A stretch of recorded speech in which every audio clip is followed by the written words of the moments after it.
Alright, well, I skipped a couple parts. I probably should have recorded the reassembly, but I kind of didn't really know what I was doing, so I didn't want to look like an idiot. But if you want to reassemble this, just go back and watch the disassembly, and you'll see the order that the parts came off. But I've labeled this just so I know for sure. That's fuel in the center. I believe that's fuel return on the outside. And then we got this one, V for vacuum. So this is, and I reused all the diaphragms and shit. It seems like the, you have a check valve system in here. So fuel can go in, but it doesn't want to come back out. So you can blow air into that, and you shouldn't be able to suck air back out.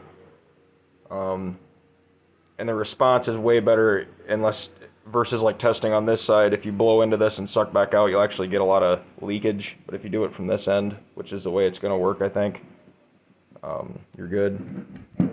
And then I did test this port here, and there's no leaks. You know, it holds vacuum, so that's good. Baseline, which could be way off, but I set my low speed. This is your low speed mixture screw, so this is for idling and stuff, or your idle mixture. So I set this to 1 1/4 turns, I think. Maybe it's 1 1/2. One of the two, 1 1/4, 1 1/2. And then this one I got I think 1 1/2 turns. And I want to say I read somewhere it's supposed to be 2. But this is the carb all reassembled, nice and clean and shiny. And hopefully it runs good. We'll, I don't really see any numbers. Oh yeah, while you're reassembling too, there's an order, obviously, that the gaskets and the diaphragms are supposed to go. And I really wish I would have got that on camera, but when you assemble it, start from the body and work up.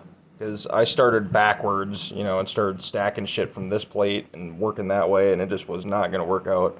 So start from the body, put your float assembly and all that stuff in there, that little, not float, but your needle and seat assembly. There's that weird little plate with the 3 screws that went in there. That's actually all your, seems like it's all your passages for your fuel getting into your engine under that little plate with the 3 little tiny screws. Once you got that, I think you lay your main diaphragm down, gasket, you know, and so on and so forth until you get up to this last plate. And then I just worked my way around and snugged these all up. I did like 2 stages, like finger tight, and then snug, and then tight, you know. So we'll try and put that on there tomorrow and see what it does. Thanks for watching.